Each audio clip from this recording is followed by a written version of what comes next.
Let me welcome you, my dear students.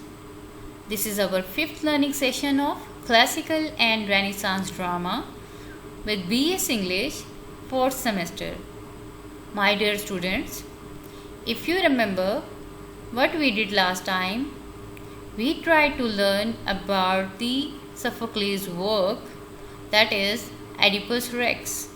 We tried to learn about the Oedipus Rex, and the character of Oedipus means the character analysis of Oedipus. We tried to learn about the irony in the Oedipus Rex. We tried to learn the Oedipus as a tragic hero, and we tried to learn the Greek tragedy according to Aristotle, and Oedipus Rex as a perfect Greek tragedy. So it was totally about our previous lecture. Now we are going to discuss about our today's lecture, that we are going to discuss today the introduction to Euripides and the summary of the Bacchae and the characters of the Bacchae and the Bacchae themes of the play the Bacchae. So let's discuss with the introduction to the writer. Means we can simply say that Euripides was born 406 to 480. Means we don't know about it the perfect figure. So let's discuss the Euripides. Means he wrote 92 plays, of which 19 survive. He is often revisionist. Means he revision different things in his work. So he is a political and religious skepticism, and it is rarely for him that he won the first prize, then prosecuted that unsuccessfully for the impiety, and he fled Athens toward the end of his life. So let's discuss about the Oedipus. Means Oedipus, it is means very few facts of Euripides' life are known of certain. So we are going to discuss about these facts. Means he was born in Athens, Greek, around 485 before Christ. Then we are going to discuss about his family. Means his family was most likely a prosperous one. Means his father was named the Nisarchus, and or we can simply say that the Nisarchai, and his mother was named Cleito, and he reportedly married to a woman which name was the Melito and Melito and and he had 3 sons. So let's discuss about the works or the major works of the Euripides.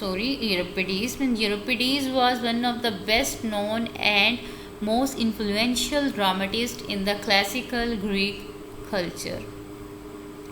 His most famous tragedies which reinvented Greek myths and probed the dark side of human nature includes the Medea and the Bacchae and Hippolytus and Alcestis and the Trojan woman. So now we are going to discuss about the characteristics of Sophocles' writing. Means he represents the mythical hero as a normal people. His works led to the invention of comedies, and he focused on inner life and motives of characters. He wrote about women, means never done before, and he questions religion of the gods, and the characters confronted people's or the personal issues, not just issues of the state. He uses Deus ex machina, means God in the machine, to get his characters out of the trouble or the plague.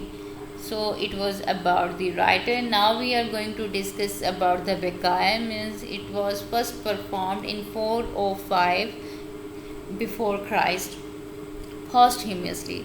What is posthumously? Let me tell you about it. Posthumously is totally about the work was published after the death of the writer. It is an easy combination of tragic plus comedy element. Then Peloponnesian War, it was the Athens under the siege.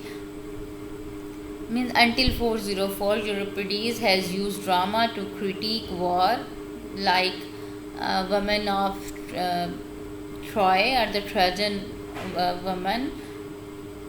Then Athens' defeat in 404 before Christ and brought the golden age of the tragedy. So this work was the famous book and mostly considered the got first prize by the Bacchae.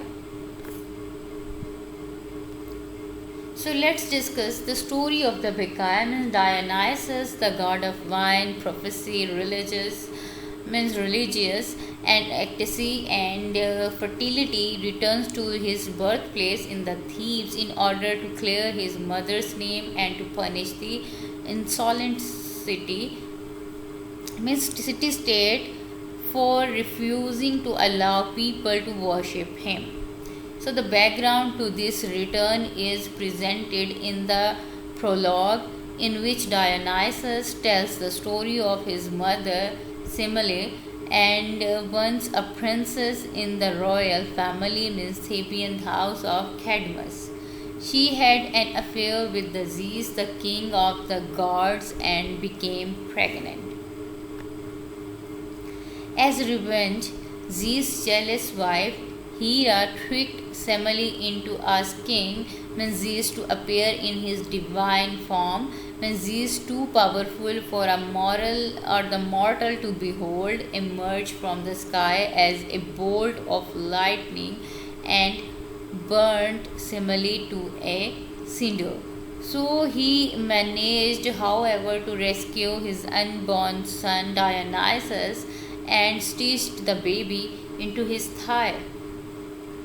Then Semele's family claimed that she had been struck by lightning for lying about the Zeus and that her child, and we can simply say that the product of an illicit human affair, he died with her, maligning her name and rejecting the young god Dionysus. So the action of the play begins with Dionysus' return to the Thebes year later, and he arrives in town disguised as a stranger, means accompanied by a band of Bacchae to punish the family for their treatment of his mother and their refusal of offer him sacrifices. So during Dionysus' absence, Semele's father Cadmus had handed the kingdom over to a proud grandson, PENTHEUS. It was PENTHEUS' decision to not allow the worship of Dionysus in Thebes. When Dionysus tells the audience that when he arrived in Thebes, he drove Semele's sister mad, and they fled in empty Cithaeron to worship him and perform his rites on the mountainside. As the ruler of the state and preservers of the social order, PENTHEUS finds himself threatened by the Dionysian rites, bringing the women from the city into the forest.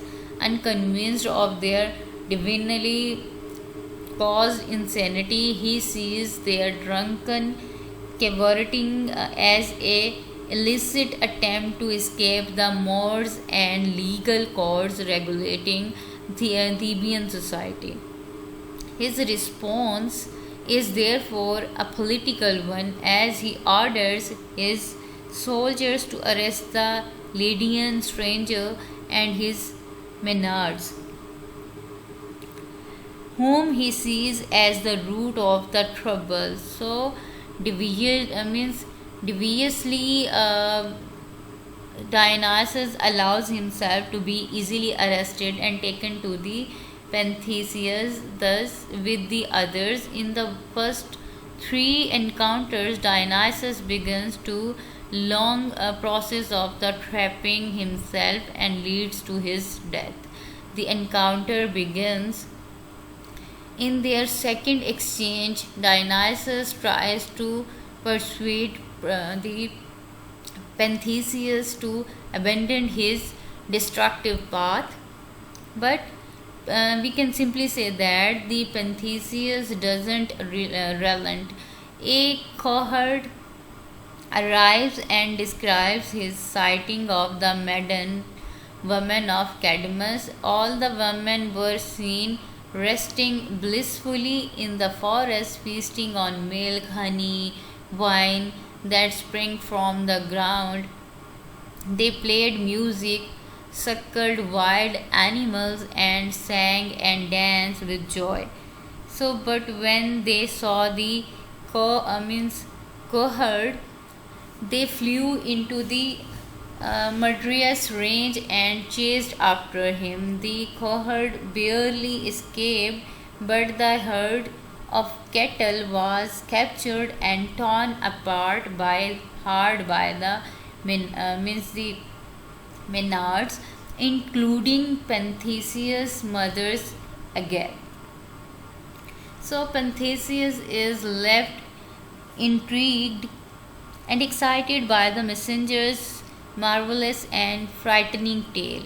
Dionysus takes note of PENTHEUS' interest and offers him a chance to see the Menards for himself undetecting. So PENTHEUS, on the verge of launching a military expedition to arrest the band, suddenly cannot resist the opportunity to see the forbidden.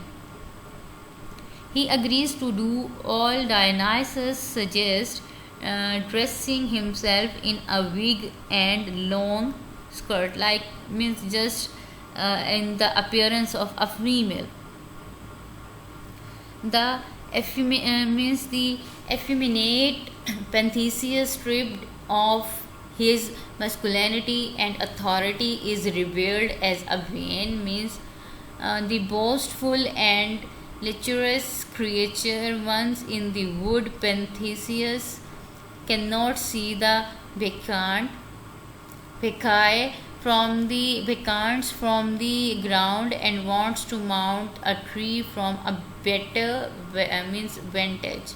So Dionysus, the miracles miraculously bends a tall fir tree, nuts PENTHEUS on top, and gently straightens the tree.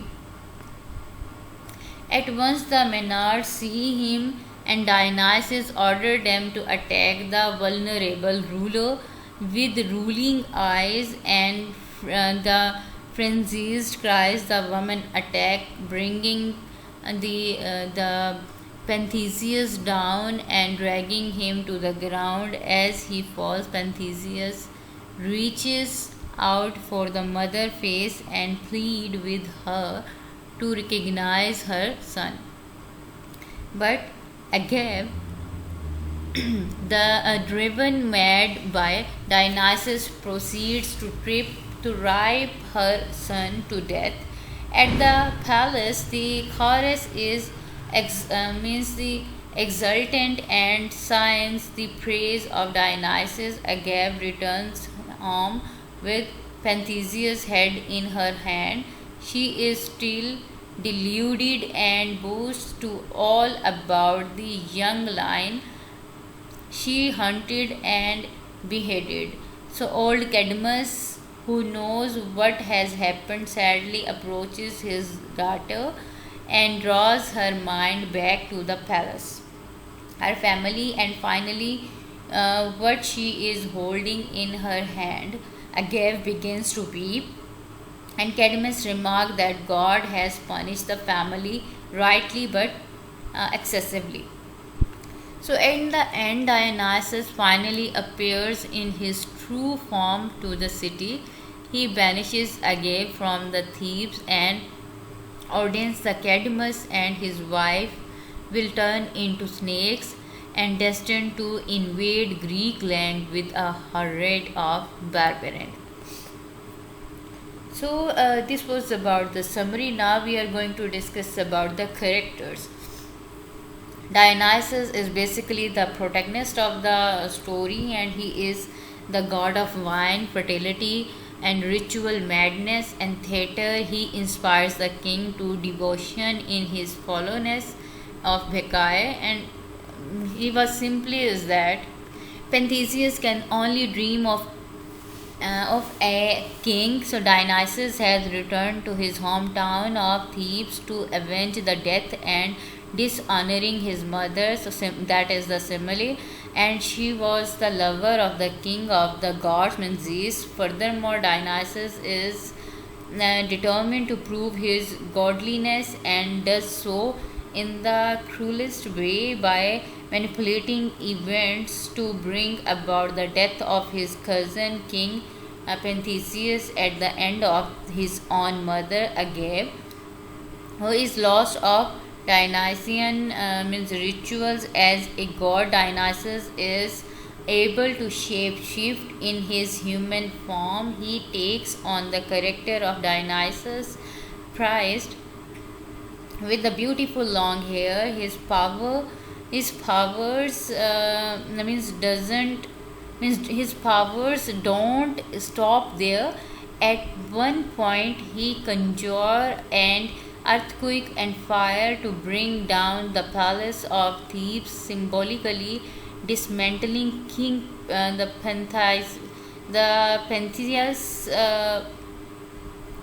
power. And throughout the play, Dionysus is morally ambiguous and seemingly reveling and disrupting the status quo and bringing irrationality to the through the king and the things. The next one is the Pentheus.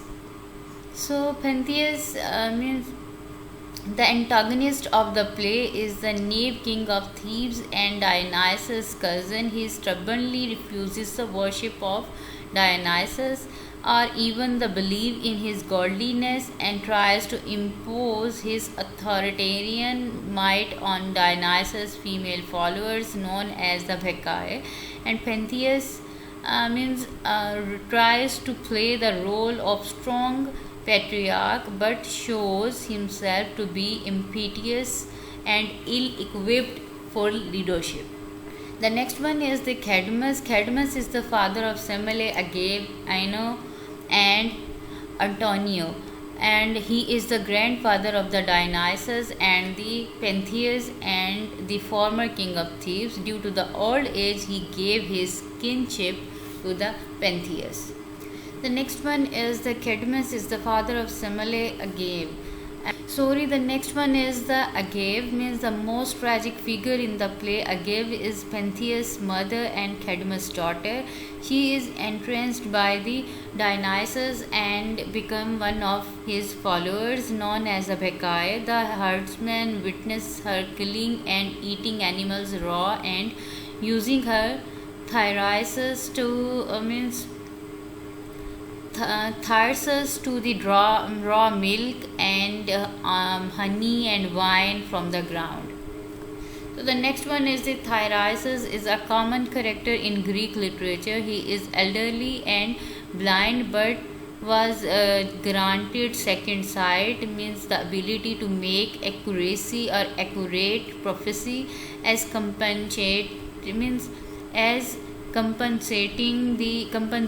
for the blindness. In the Bacchae, he warns of the importance of the paying tribute to the gods and is dressed up in Dionysus' garb during his one appearance in the play. Then Pentheus fails to heed his warning and thereby making Dionysus' prediction of tragedy comes true.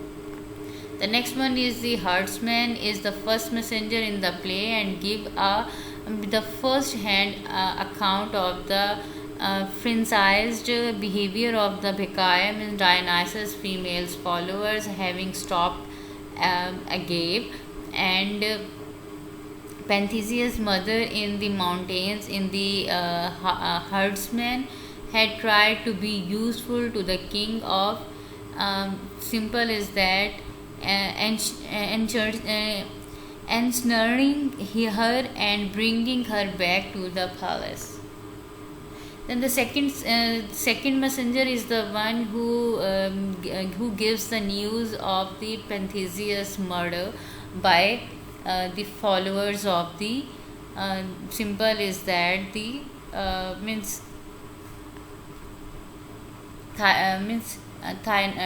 the symbol is Dionysus. Then Bacchae are Dionysus, the hedonistic females followers in Greek mythology. They achieve a state of ecstasy through drunkenness, ritual dance, and sexual freedom. The next one is the chorus is a group of Bacchae that Dionysus accumulated during his journey through Asia. So this is about the characters. Now we are going to discuss about the the symbols. The first symbol is the fawn skin. They are the key graph for the Bacchic ritual described as the sacred clock. It is the first item mentioned by both the two old men and by the PENTHEUS when they decided to dress as the Bacchant and Bacchant. The mountain dancers strive to emulate the speed and freedom of the fawn. The Greek, the lyric poetry, the fawn was the traditional symbol of the playfulness. The fawn also plays into the hunting motive and central to the play. Everybody in the paradigmatic query and as the chorus sign in the interlude and explains everything in it. The second one is the hair. In Greek visual art and the lyric poetry of the time, Dionysus was commonly depicted as being graceful with effeminate feature and long flowing hair. As PENTHEUS is both drawn to the disgusted by the Bacchic rivalry, so it is the fascinated and revolted by the stranger's look, especially the stranger's hair. He comments upon the hair several times, and when asked what he would do in the prison, the immediately response is, "First I shall cut off your delicate lock." To which Dionysus responds, "My long hair is sacred. I am growing it for the god," and this exchange proved the revelation. For while the stranger could have been growing his hair as a promise to God and was common practice, his hair is long simply because he is the god himself. So the next theme is the bull. The bull is one of the Dionysus' most common incarnations in Greek art and religious imagery. It expresses the god's power, leadership, virility, and his potency and the force of nature. The epithets used for the cultic, the practice, and its poetry often allude to the bullish form. So we can simply say that the crucially the shape of the god and his victim is sometimes the same, as the case of the bull often offered as a sacrifice in the honors. In this play, Maynard's tears apart bull in the frenzy of the sprengmus, the ritual dismemberness of animal in form. When he thinks he is typing up the stranger, he finds himself wrestling with the bull in the stable of the palace, and once he goes mad, he sees the stranger as a bull. So let's discuss the themes. The balance between the control and freedom in healthy society or mind. The second one is the nature of theatre, mean the duality, disguise, deception and identity, gods and morals, and order versus irrationality. So these are some themes defined in it, or the means we can find out these themes in this play. This is all about our lecture. Thank you so much. Allah Hafiz.